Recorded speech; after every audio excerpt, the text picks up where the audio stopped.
Saludo a mis hermanos en el nombre del Señor Jesús y les invito a abrir nuestra Biblia en el libro de Romanos y vamos a leer el capítulo 3 y vamos a empezar a leer el versículo 9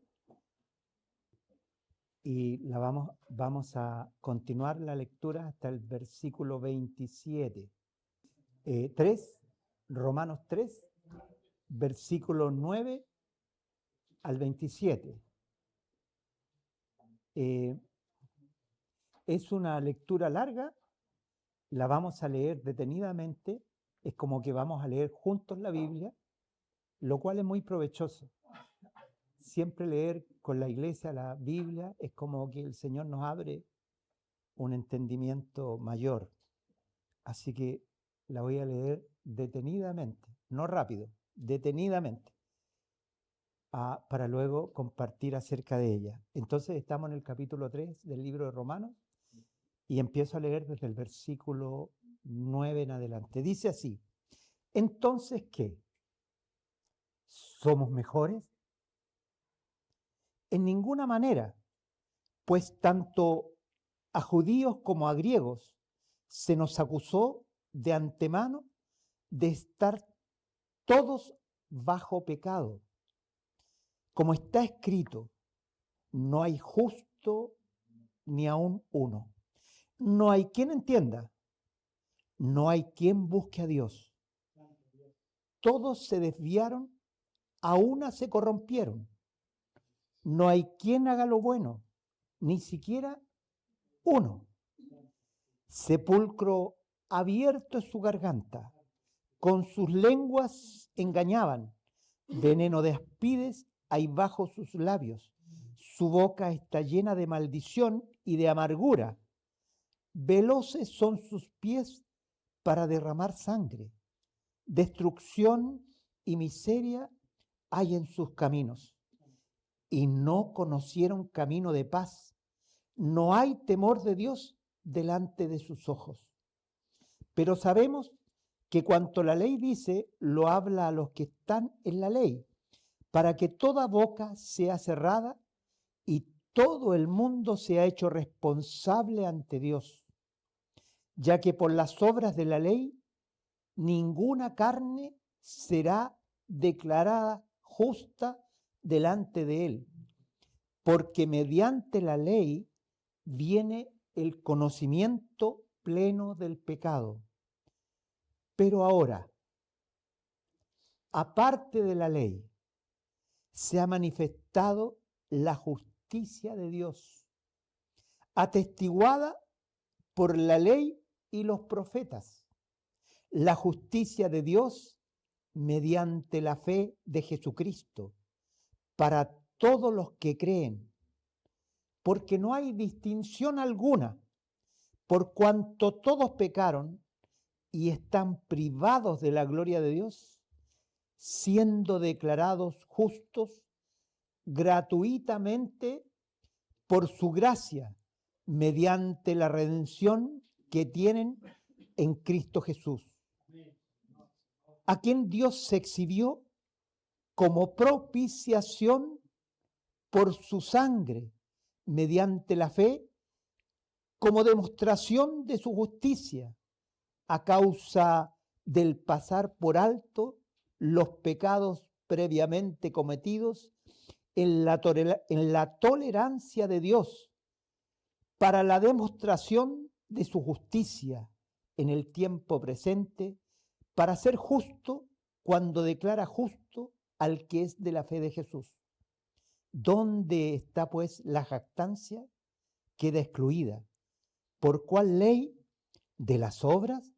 No, sino por la ley de la fe, porque sostenemos que el hombre es declarado justo por fe sin las obras de la ley. Amén. Acompáñenme a orar, hermanos. Señor, tu palabra es verdad.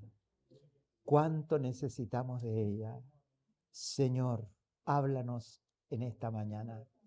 Háblanos de tu precioso evangelio, Señor, iluminando nuestras mentes, Señor, y que ese destilar a nuestro corazón de la fe preciosa manifestada en las Escrituras llene nuestro corazón de Cristo y de su obra y de su persona y de ti, Padre. A ti damos la gloria y el honor y entregamos y encomendamos esta palabra a todo oidor en el nombre de nuestro Señor Jesucristo. Amén. Tomen asiento, hermanos.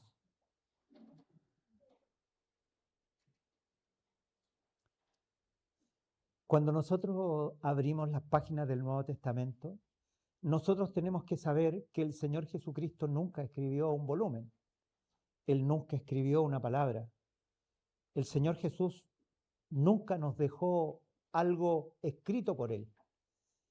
Pero la Biblia dice que los que oyeron, o sea, sus apóstoles, sus cercanos, ellos sí tomaron la palabra de Dios, no tomaron opiniones. Ellos no dijeron cosas que venían de ellos, sino que escribieron lo que ellos oyeron. Y el libro de Hebreos dice que Dios testifica de la palabra que ellos escribieron, de la palabra, del testimonio que ellos dieron, ¿no? Con prodigios, milagros y diversos repartimientos del Espíritu Santo. Su palabra es confirmada hasta el día de hoy. ¿Cuánto más no será la necesidad que tiene su pueblo hoy de saber lo que es el Evangelio? De lo que está escrito por aquellos que escucharon las palabras salir de su boca. El Señor Jesús trajo un mensaje del cielo. El Evangelio, el Señor Jesús lo trajo del cielo, del Padre, ¿no? Y en ese sentido Jesús es un profeta. Viene a manifestar lo que está en el cielo. Sus apóstoles lo declaran a través de las Escrituras y Dios lo confirma por el Espíritu Santo. Entonces nosotros aquí tenemos el escrito que hace el apóstol Pablo respecto al Evangelio. Y entonces cuando ustedes empiezan a leer el libro de Romanos, ustedes ven que dice Pablo que es un siervo de Jesucristo. Amén. Apartado para el Evangelio de Dios. O sea, quiere decir que Dios lo tomó para que él predicara el Evangelio de Dios. Y agrega algo más. Dice que el Evangelio de Dios es respecto a su Hijo. Miren lo que dice. O sea, nos dice lo que es el Evangelio. El Evangelio es respecto a su Hijo. ¿De qué habla el Evangelio? De su Hijo. Y luego dice, y nosotros hemos recibido el apostolado por su gracia. O sea, queriendo decir que él no es alguien que se levantó a hablar porque le dieron ganas de hablar. No, sino que Dios lo levantó con esta misión. Y empieza a cumplir su misión, hermanos. El apóstol Pablo empieza a cumplir su misión y empieza a declarar, hermanos, primero, cuál es el juicio de Dios acerca de la humanidad. A veces uno tiene un juicio de uno mismo, tiene un juicio del vecino de al lado, a veces de los hermanos. Pero ¿saben? Miren lo que dice Dios respecto a la humanidad. Dice que Él la acusa de dos cosas: impiedad e injusticia. Y luego dice que detienen la verdad con injusticia. Miren, que detienen la verdad con injusticia. Primero, ¿qué es impiedad? Qué importante es saber lo que es la impiedad que Dios acusa al hombre y qué es la injusticia. Miren, a ver, voy a hacer una declaración muy difícil porque es una palabra que hay que... No, hermano, es muy simple, porque el Evangelio es simple. No, impiedad significa sin Dios. Mire qué sencillo. ¿De qué acusa Dios al hombre en primer lugar? Que no tiene a Dios. Que el hombre ha buscado los recovecos para esconderse de Dios. Por eso que cuando Adán pecó, miren cuál fue la voz de Dios. Miren lo que le dijo. Le hizo una pregunta a Dios. Y miren lo que le dice. Adán, ¿dónde estás tú? ¿Y dónde estaba Adán? Escondido. Hermanos, hoy día el hombre se esconde detrás de las ciudades, detrás de los vicios, se esconde detrás de los trabajos, se esconde detrás de una ciudad impía, sin Dios, porque todo lo que se hace en la ciudad no se necesita a Dios. El hombre ha creado sistemas para no necesitar a Dios. ¿Y qué son esos? Escondrijos. Hermano, y la palabra de Dios sigue resonando, porque la palabra Adán significa hombre. Hombre, humanidad, ¿dónde estás tú? Y luego le dice, ¿dónde está? Está en la impiedad, o sea, sin Dios. Y fruto de estar sin Dios está en la injusticia. Y dice que la injusticia detiene la verdad, porque el hombre fue creado para Cristo. Miren para qué fue creado el hombre. Hermano, nosotros fuimos creados para Cristo. Entonces, cuando el hombre fue creado, hermano, fue creado con vida eterna. ¿Ustedes sabían eso? Que Dios lo hizo eterno. Dios le dio al hombre vida eterna. Y usted dirá, pero ¿cómo? ¿Es escritural lo que usted me está hablando? Pero por supuesto que sí. Porque en el segundo capítulo de Génesis, el Señor le dice al hombre, de todo árbol del huerto puedes comer, pero del árbol que está en el centro del huerto, el árbol de la ciencia del bien y el mal, no comerás, so pena de muerte. Miren, so pena de muerte. ¿Qué quiere decir? Que en él no había muerte. O sea, la muerte era un castigo. ¿Se fijan? Era un castigo. Entonces, mis hermanos, Dios lo creó al hombre piadoso. Eso significa piedad. Otra definición. ¿Qué es piedad? Con Dios. Impiedad sin Dios y piedad con Dios. Cuando una persona recibe a Jesucristo, es una persona piadosa.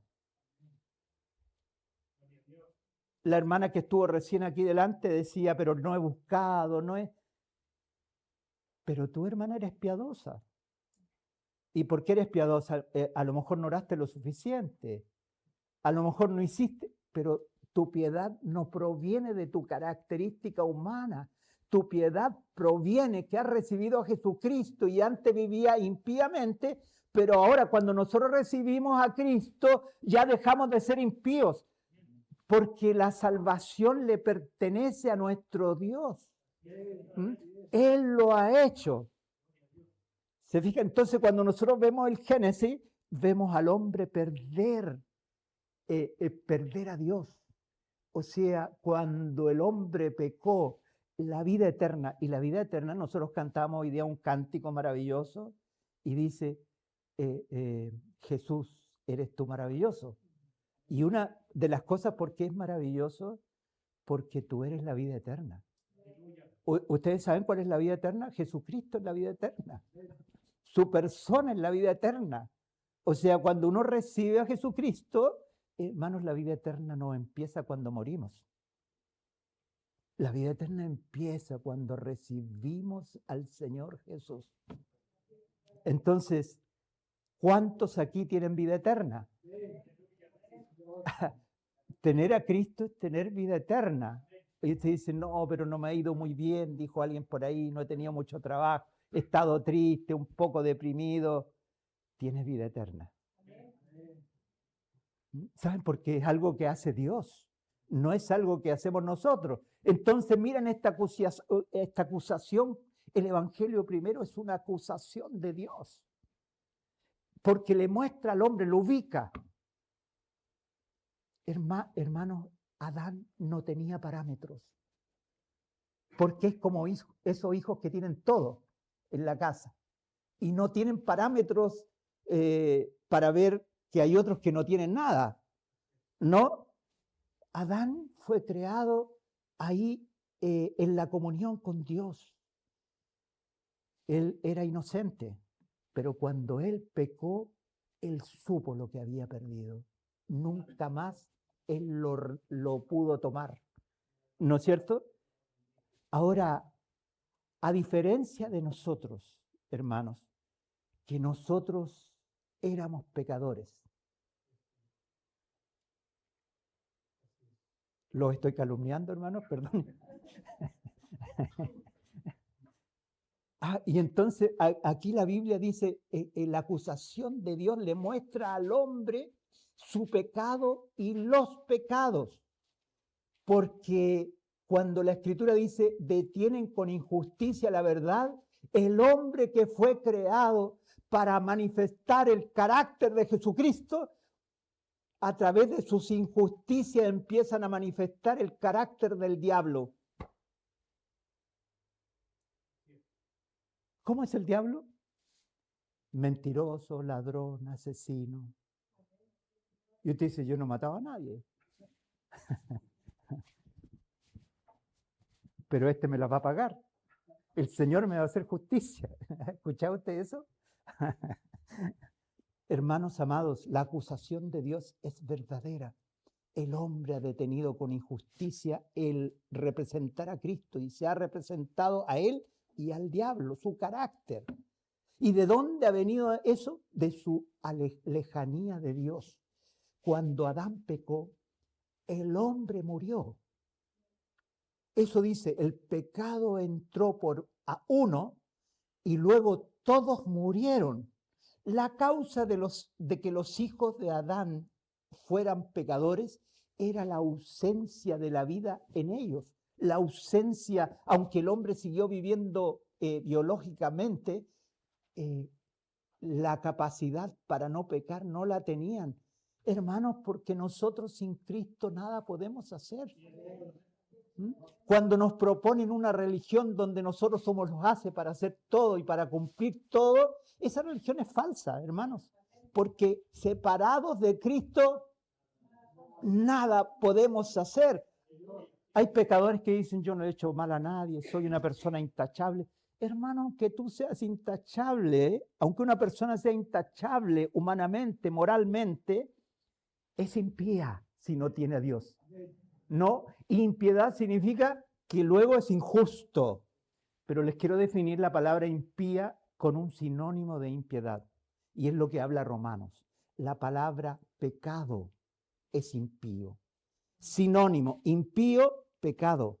En Romanos usa estas dos palabras que significan dos cosas diferentes. Pecado, impiedad. Injusticia, pecados. ¿Lo pueden ver, hermanos? Entonces Dios nos acusa de esas dos cosas, pecado e injusticia. Y empieza por los gentiles y da 30 cualidades del hombre sin Dios. Desobediente a los padres, cruel, 30. Y muestra la capacidad que el hombre tiene de hacer el mal. Y termina aquí y luego se lanza contra los judíos. ¿Y sabe de qué acusa a los judíos? Mire lo que dice de los judíos. Primero empieza por los gentiles y luego sigue por los judíos. Les dice que a los judíos les parece tan maravilloso que Dios les haya entregado las escrituras y ellos alaban las escrituras, pero no las llevan a cabo. ¿Qué les parece? Y entonces, en este pasaje que leímos, dice, entonces, ¿qué? ¿Somos mejores? O sea, ¿el apóstol Pablo es mejor? En ninguna manera. Pues tanto a judíos como a griegos se nos acusó de antemano de estar todos bajo pecado. Fíjense, la acusación pecado, no pecados, pecado, o sea, sin Dios. Y luego acusa de que esa condición de pecado los hace mantenerse en pecados. Y luego eleva la acusación para todos y dice, pero sabemos que cuanto la ley dice, lo habla a los que están bajo la ley, para que toda boca sea cerrada y todo el mundo sea responsable ante Dios. Esta acusación que Dios le hace a la humanidad, hermano, la hace ser responsable. O sea, Dios hace responsable al hombre. ¿Mm? Y dice, ¿para qué es la ley?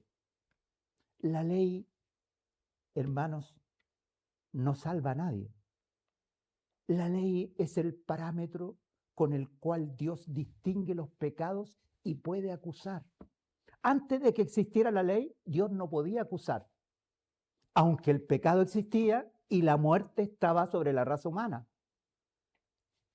Pero cuando vino Moisés y escribió la ley, entonces Dios pudo acusar al hombre. Y lo acusó de impiedad e injusticia. Y por lo tanto, hermanos, el hombre era digno de muerte. ¿Hay algún hombre mejor? La Biblia nos dice que todos, hermanos, ¿saben por qué Dios parte por esto? Es porque nos quiere mostrar que el Evangelio es algo del cielo. En la Biblia antigua usaba una palabra, hermanos, que hoy día en las Biblias modernas no está, usaban la palabra plugó. Plugó, yo no sé si alguno se acuerda, son todos más jóvenes que yo, partiendo por el pastor. Plugó a Dios. El Evangelio es algo que plugó a Dios, que Dios quiso. El Evangelio, hermano, no eres tú viviendo para cumplir algo que Dios te manda, sino que es para recibir aquello que le plugó a Dios. ¿Y qué fue lo que plugó a Dios? Un día el Señor Jesús entró al pórtico de Betesda, una piscina, y encontró un hombre paralítico, llevaba 38 años postrado, paralítico. Y entonces el Señor habló con él y el hombre le dijo que él estaba ahí esperando un milagro, meterse a una piscina que se movía, la movía un ángel para ser sanado, pero como era paralítico, antes que él entrara a la piscina, estaban todos estos ya metidos en la piscina, y era el primero. Y Jesús le contestó y le dijo, levántate, toma tu lecho y anda. Y el hombre se levantó, tomó su lecho. Imagínense ese hombre, 38 años enfermo. No tuvo necesidad de ir al kinesiólogo para que le hiciera ejercicio en las piernas, ninguna de esas cosas. Se levantó, las piernas estaban firmes, el Señor hizo de kinesiólogo, de médico, de todo, y se levantó y salió con su cama contento, hermanos. Iba caminando por la calle, me imagino, hacia su casa, cuando lo ven los fariseos y le dice, tú, ¿y qué haces tú con el lecho al hombro? Bueno, el que me dijo que me sanó, me dijo que tomara el lecho. Y él le dijo, pero hoy día es sábado. ¿Se fijan lo que es la religión? Era, o sea, era para tirarse al suelo y adorar a Dios, que te sanó, pero ellos no estaban contentos con eso. No les importaba que era sábado. Y entonces dijo, ¿quién te sanó? Y él dijo, ¿sabes qué? La persona que me sanó se fue y no sé quién es. Y a los pocos días el hombre fue al templo a adorar al Señor y ahí estaba Jesús. Y Jesús le dio un consejo al oído. Le dijo, no peques más, no sea que te suceda algo peor. Hermanos, cuando Jesús dice, no peques más, cuando Jesús le dijo a la mujer adúltera, hermanos, que la perdonaba y que no pecara más, el Señor no le está diciendo, oye, esfuérzate para no pecar, porque es imposible. Lo que está diciendo Jesús es que sin mí Ese día la mujer quedó atada a Jesús.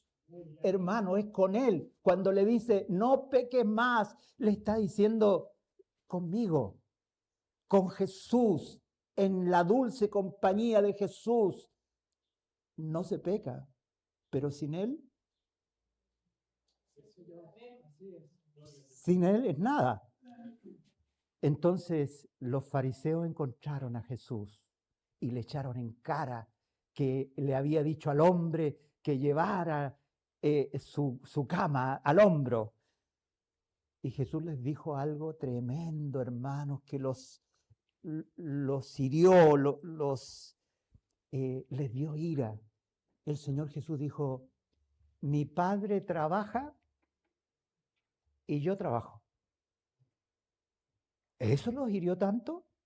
Sí, hermano, porque Jesús estaba diciendo que su Padre, que era el Dios de Israel, y Él, que también era el Dios de Israel, hermanos, el Padre y el Hijo y el Espíritu Santo son uno, pero son tres personas distintas. Yo estaba escuchando a una mujer judía dar testimonio de Jesús y un judío ortodoxo le preguntaba sobre Jesús. Y entonces ella le contestó lo que dice los mandamientos. Dice, no tendrás dioses ajenos delante de mí.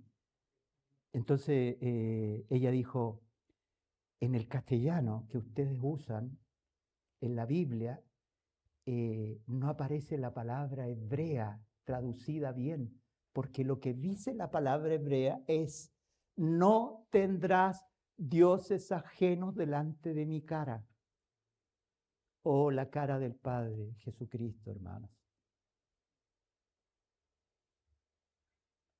Al Padre nadie le ha visto, pero su cara la empezaron a ver desde el Génesis, pasando hasta Malaquías.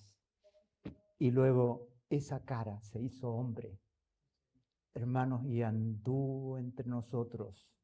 Jesucristo es Dios encarnado. Es la cara de Dios.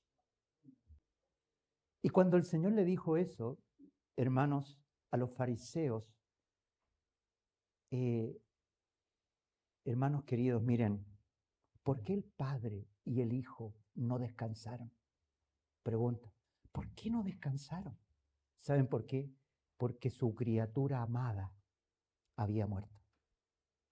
O sea, hermanos, cuando el hombre pecó, no es que Dios dijo a Dios podría haberlo terminado con esa creación, pero Dios tuvo paciencia porque Dios sabía que un día su Hijo iba a venir al mundo. Toda la Biblia anuncia la venida del Mesías. Hermanos, toda la Biblia anuncia el Evangelio, la promesa de Dios, y la promesa de Dios es que un día su Hijo iba a venir al mundo, y iba a venir al mundo con dos propósitos: terminar con la impiedad y la injusticia. Juan el Bautista lo dice ahí en el Evangelio de Juan. He aquí el Cordero de Dios.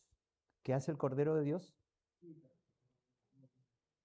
Los animales que se sacrificaban en Israel no podían quitar el pecado del mundo.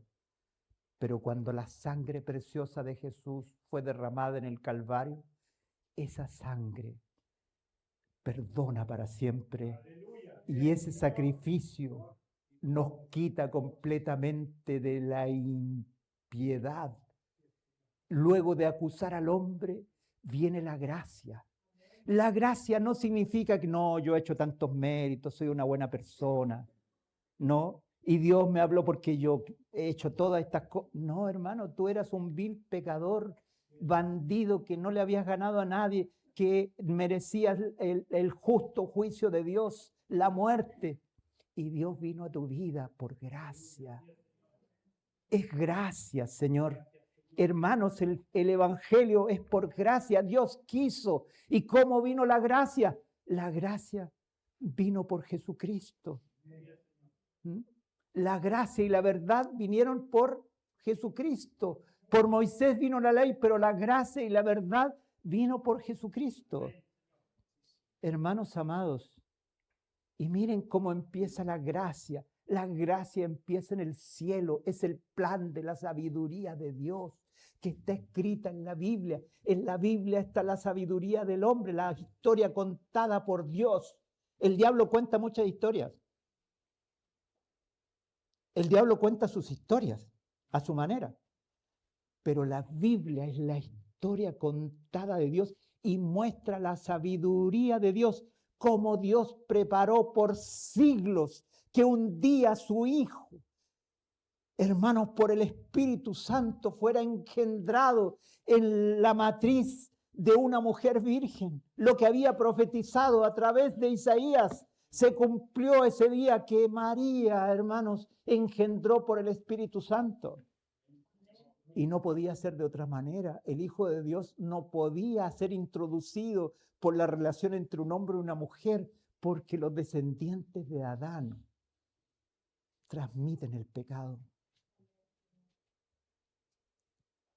El Cordero de Dios tenía que ser impecable, no podía ser de la descendencia de Adán. A pesar de que Jesús era verdadero hombre, no era descendiente de Adán, era el postrer Adán, era una nueva creación. Y por eso la primera profecía respecto al Mesías como tal se encuentra en Génesis 3:15. Y Dios le está hablando al diablo. Miren, Dios le está hablando al diablo, y ¿saben por qué le habla del Mesías?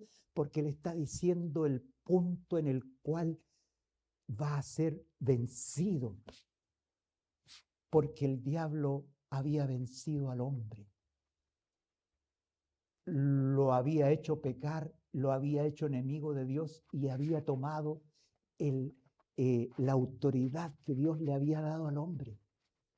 El diablo tomó esa autoridad, pero Dios ahí, cuando lo maldice en el capítulo 3 del libro de Génesis, le dice: yo pondré enemistad entre tú y la simiente de...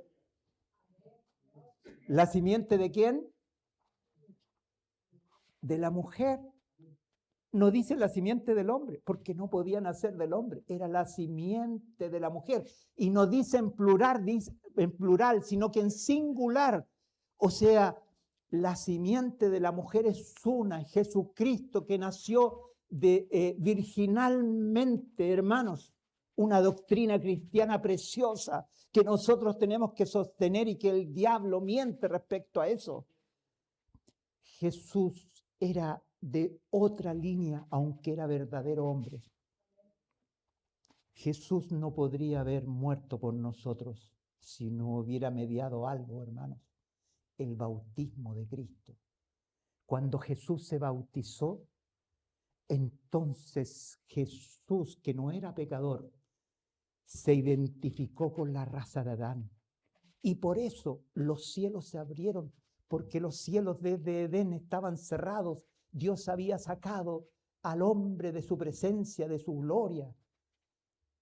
Y por siglos, hermanos, el hombre había vivido fuera de la gloria de Dios. Pero cuando Jesús se bautizó, se identificó con la raza de Adán, el cielo vio que había un hombre que no había pecado nunca. Y el Espíritu Santo no pudo dejar de venir y caer sobre él, y cayó sobre Jesús. La gracia de Dios. ¿Se fijan cómo es la gracia? La gracia no hay intervención nuestra, es Dios, plugó a Dios, quiso Dios. Y ese día el Señor fue lleno del Espíritu Santo y fue llevado al desierto para ser tentado. Los primeros enfrentamientos con el diablo. Y Jesús venció. Y Jesús venció.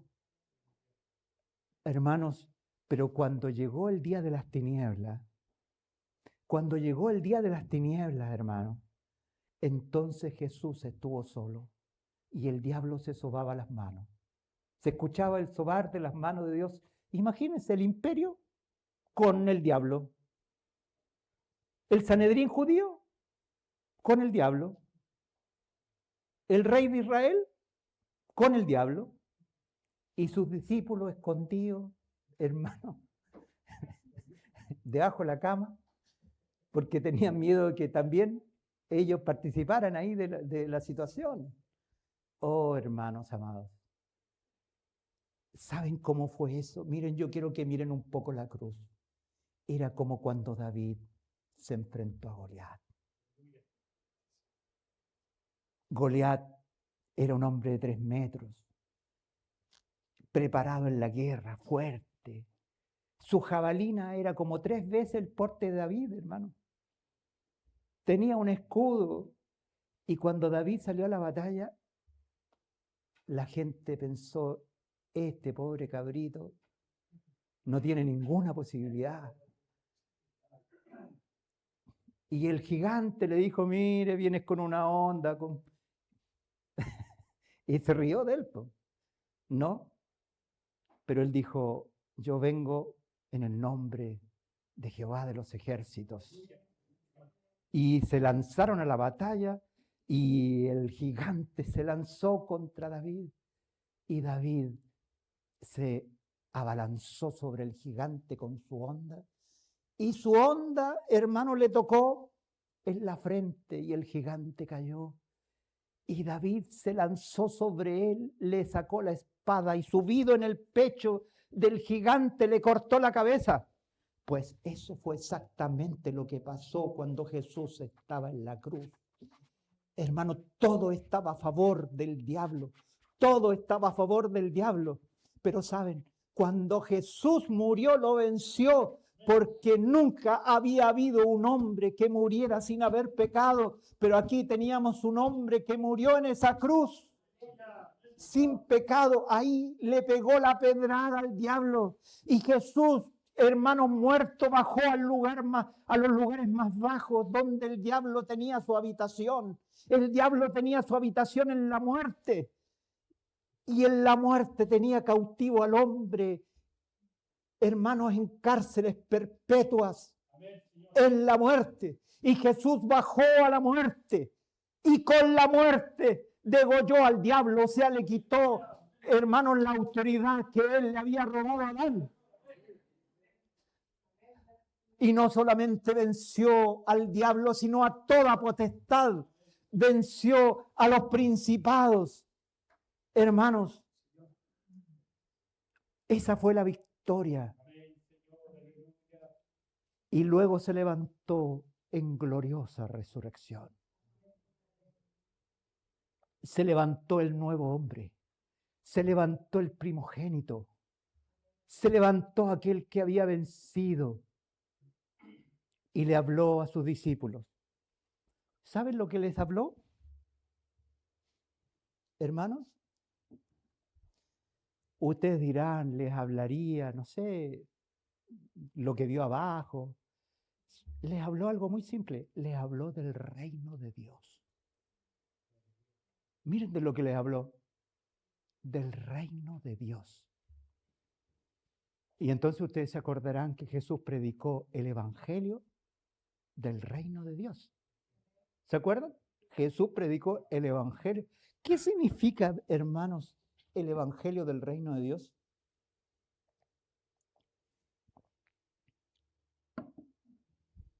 Hermanos, significa que el propósito de Dios es volver al hombre, al orden con el cual lo había creado. Dios creó al hombre para que hiciera su voluntad. Hermanos, ¿dónde encuentra el hombre paz? Hoy día el hombre dice, tengo derecho a ser feliz. ¿Ha escuchado eso? Y lo cantan muy seguido. Y a veces nosotros también en la iglesia decimos, no, aquí... A veces los hermanos creen que Dios los ha redimido para que ahora tengan una buena familia, lo pasen bien, se coman un asado, ¿no es cierto? Estamos tranquilos en la casita. Hermanos, no, Dios no nos salvó para eso. La salvación es un medio. ¿Saben lo que es un fin? El reino de Dios. O sea, la iglesia está llamada a hacer la voluntad de Dios. Pero para que nosotros hagamos la voluntad de Dios, Dios nos libertó. ¿De qué nos libertó? Con su sangre perdonó todos nuestros pecados. Hermanos, de tal manera que cuando Dios perdona, olvida. Él se olvidó de tus pecados una vez y para siempre. Y luego dice, si alguno hubiere pecado, abogado tenemos en Cristo. Y si confesamos nuestros pecados, Él es fiel y justo para perdonarnos. La cruz hay una afluente de perdón, hermanos. ¿Y para qué es eso? Hermanos, porque Dios nos ha acercado al Padre, nos ha reconciliado con Dios.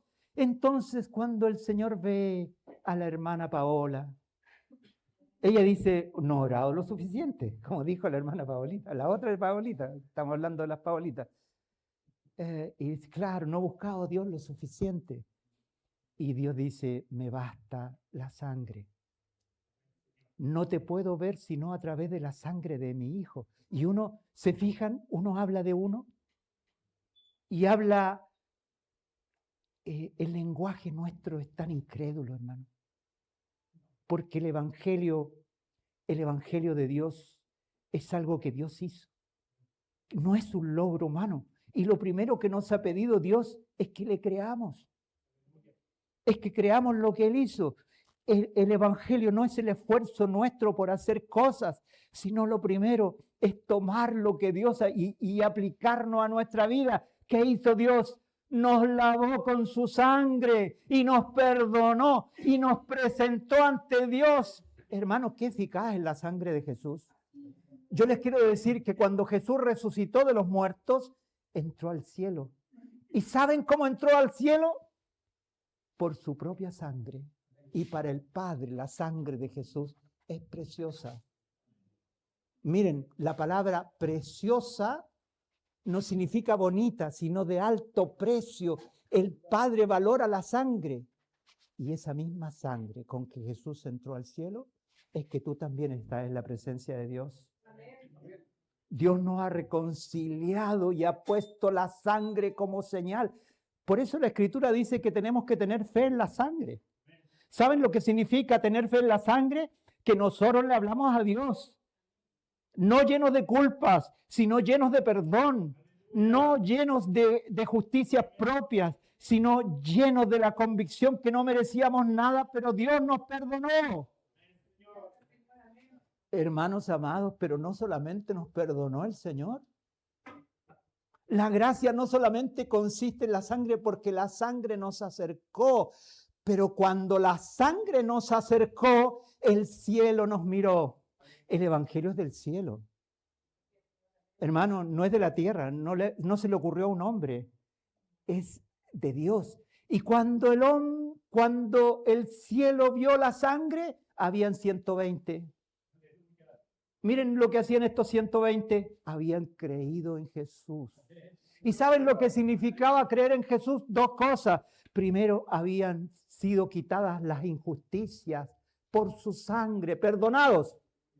Pero también la Escritura dice que Dios castigó el pecado, o sea, la impiedad, la castigó en el cuerpo de Cristo. O sea, cuando esos 120 estaban esperando en Jerusalén la promesa del Padre. Miren lo que dice Hechos, algunos han leído el libro de los Hechos, y dice, estaban esperando la promesa del Padre. Hermanos, la promesa que había hecho a través de todas las Escrituras. ¿Saben cuál es la promesa del Padre? La promesa del Padre es que un día la cara de Dios, la imagen de Dios se iba a hacer hombre. Pero no solamente eso, sino que la promesa era que un día la cara de Dios iba a venir a habitar a nuestros corazones. Hermanos, y entonces, pero para que habitaran sus corazones, Dios los había librado del pecado y de la injusticia por la cruz de Cristo. Nosotros hemos sido librados de la impiedad por una obra completa. Y entonces nosotros ahora buscamos a Dios. No buscamos a Dios para que nos perdone, si nos perdonó. No buscamos a Dios para ser libres del pecado, si nos libertó. ¿Saben lo que es buscar a Dios? Yo les voy a decir lo que es buscar a Dios con una figura bíblica. Cuando Cuando Adán pecó, hermanos, él miró el árbol de la ciencia del bien y del mal. Y Eva vio que era bueno para comer, era gustoso. Pero al lado del árbol de la ciencia del bien y del mal había otro árbol. ¿Saben cómo se llamaba ese árbol? El árbol de la vida. Para ese árbol no había restricción. El hombre podía entrar por ese árbol. ¿Saben lo que significa el árbol de la vida? Y se lo quiero decir de esta manera. Jesús dijo, yo soy el camino, la verdad y la vida. Nadie viene al Padre sino, miren, nadie viene al Padre sino por mí. Hermanos, Dios abrió un camino nuevo y vivo por su sangre y por su obra en el Calvario. Ese es el camino.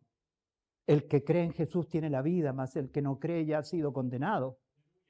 Pero cuando el creyente, hermano, ha entrado por ese camino, el Espíritu de Dios lo conduce a la verdad. ¿Y saben lo que es la verdad? La verdad es el carácter de Cristo. ¿Se fijan? O sea, Dios quiere que nosotros tengamos ese carácter. ¿Y saben cómo se produce el carácter del Señor en nosotros? Es con ese dicho que siempre se usa negativamente, pero hoy día yo lo voy a usar positivamente. Pastor Carlos, dime con quién andas y te diré quién eres. O sea, si yo ando con Jesús, ¿qué me va a pasar? Voy a conocer la verdad. Porque la verdad es su carácter precioso, su amor, su bondad, su compasión. El Señor Jesús es compasivo. Nadie conoce la compasión si no está unido a Cristo y puede en su ser poder disfrutar de las capacidades o de lo que es Jesús en su carácter, hermanos. Entonces Jesús es el camino, la verdad. Pero cuando tú estás conociendo el carácter de Jesús, el Señor Jesús te dice, pero nadie viene al Padre. O sea, el propósito del Señor Jesús es siempre la voluntad del Padre y te conduce a su Padre. Y ahí está la vida. Cuando tú lo ves en las Escrituras, el tabernáculo, atrio, lugar santo, lugar santísimo, atrio, el camino, el lugar santo, la verdad, pero el santísimo es la comunión que tenemos los creyentes con el Padre y con el Hijo. Hermanos, mientras la iglesia no crea que cuando Dios vino a nuestra vida, no vino para que tratemos de, sino para recibir su gracia maravillosa de saber que Él nos ha perdonado, nos ha libertado del pecado y hoy día ante nosotros está el árbol de la vida, o sea, conocer a Jesucristo y en la faz de Jesucristo conocer al Padre. Ese es el recorrido de la iglesia y ustedes son la iglesia, son el cuerpo. Hermanos, este templo no es nada. Este es un lugar que nos permita reunirnos, pero ¿saben qué es la iglesia? Ustedes. Si nosotros nos reuniéramos allá en la calle, es la iglesia reunida. Este es un lugar, gracias Señor, que lo proveyó. No, pero la iglesia no son estos muebles, hermanos. La iglesia viva de Dios son los que han sido redimidos por Jesús y ahora tienen sus ojos puestos en Cristo y están siendo conducidos a conocer al Padre. ¿Por qué méritos? Por gracia. Miren, eso es la gracia. En la gracia yo no tuve nada que ver, pero cuando se trata de la vida, hermanos, el apóstol Pablo dice, Romanos 12:1, os ruego por las misericordias de Dios que presentéis vuestros cuerpos en sacrificio vivo, santo, agradable a Dios.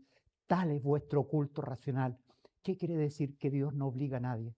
Cuando Dios te perdonó, Él te entrega la vida. Te compró con su sangre, pero no se hace cargo de esa pertenencia, sino que te entrega la vida. Y dice, si alguno quiere seguirme, si alguno quiere tomar el camino al árbol de la vida, Si alguno quiere seguirme, tome su cruz y sígame. ¿Se fijan? No es obligatorio, es voluntario. Hoy día buscamos a Dios no para que nos dé salvación, no para que nos libre de la impiedad, sino buscamos a Dios porque le amamos, hermanos. Porque le amamos. El otro día estaba escuchando un cántico de los hermanos del Recobro, algunos lo conocen, por eso los menciono, y uno de sus cánticos decía, yo invoco el nombre de Jesús porque lo amo.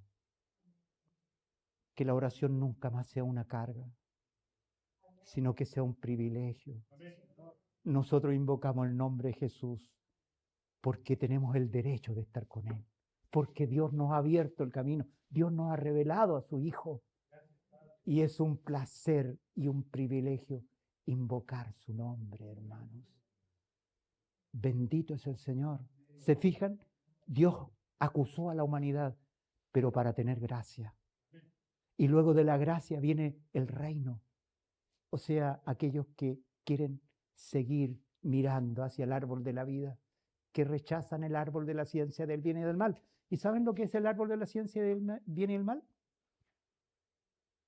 Yo hago lo que quiero. ¿Quién me puede mandar? No, aquí nadie me manda. ¿Me entiende? O sea, yo sigo haciendo mi propia voluntad. Ese el árbol de la ciencia está vigente todavía.